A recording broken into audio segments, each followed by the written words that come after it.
Anajal, my apologies. You said Websol, right? Yeah. I mean, I was referring to the mind hears what it wants to hear. I was referring to Gensol. Gensol, oh, that's the one that did a lot of meets and So there was a preference issue there at about 1,000 rupees or so, and that one is up 5%. You know, when you mentioned I don't know, I heard or it registered as Gensol, and you said the stock's not done well. So then I said Gensol has gone one way from, I think, yeah, I mean, 2 digits to 4 digits. 52-week low, I think, was around 80. It's at 1,600 now, so that's gone like a rocket. But again, apologies. This is Gensol, which is on a preferential issue, not Websol.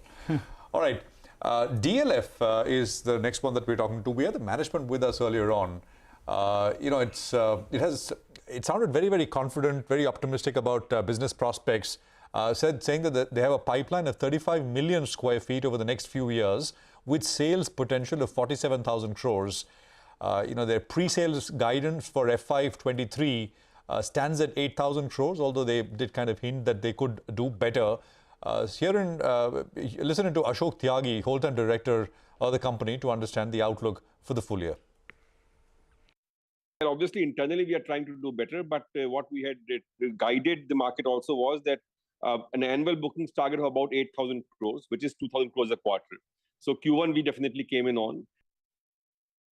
The vacancy levels moved up from 5% to about 15%.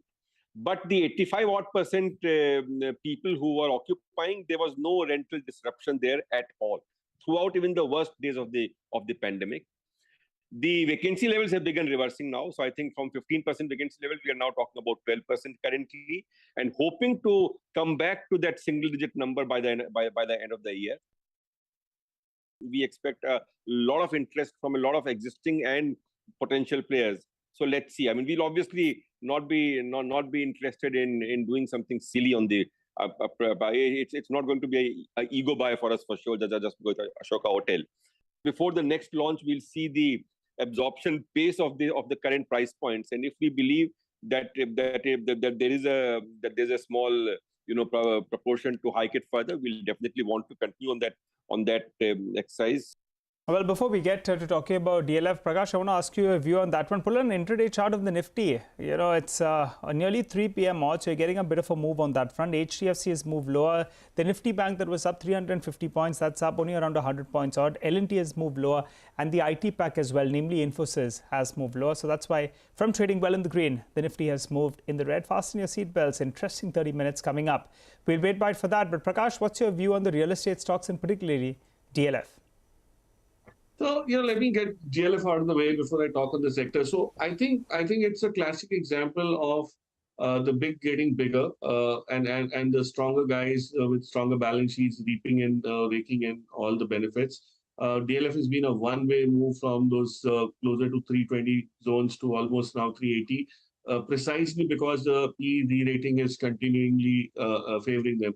And on this Sunday, Nigel, mind you, there's a historic event. If it goes off well, everything goes off well, it's going to actually open up a new chapter in the real estate segment in our country. The RERA strength will probably be felt once those super tech towers issues are sorted out. So that tells you that people will flock to companies which are much more well-regulated, well-governed, compliant, and that's going to fetch a premium to all of them. And that's why he's talking about a price hike. I mean, you can imagine how things are changing. You want to look at something in that segment or a like-to-like comparison, look at Oberoi. Just track the early bookings. If that takes off as planned, as anticipated, I think that's a stock that will give you a very, very quick upside. It's kind of raring to go, but that's a big trigger because a lot depends on that particular pocket. And of course, you have a whole smattering of real estate names, right from, I've liked Conte Patil, there are some of these smaller names in Delhi. So all of that, yes, but right now I think we look at the premium place and that's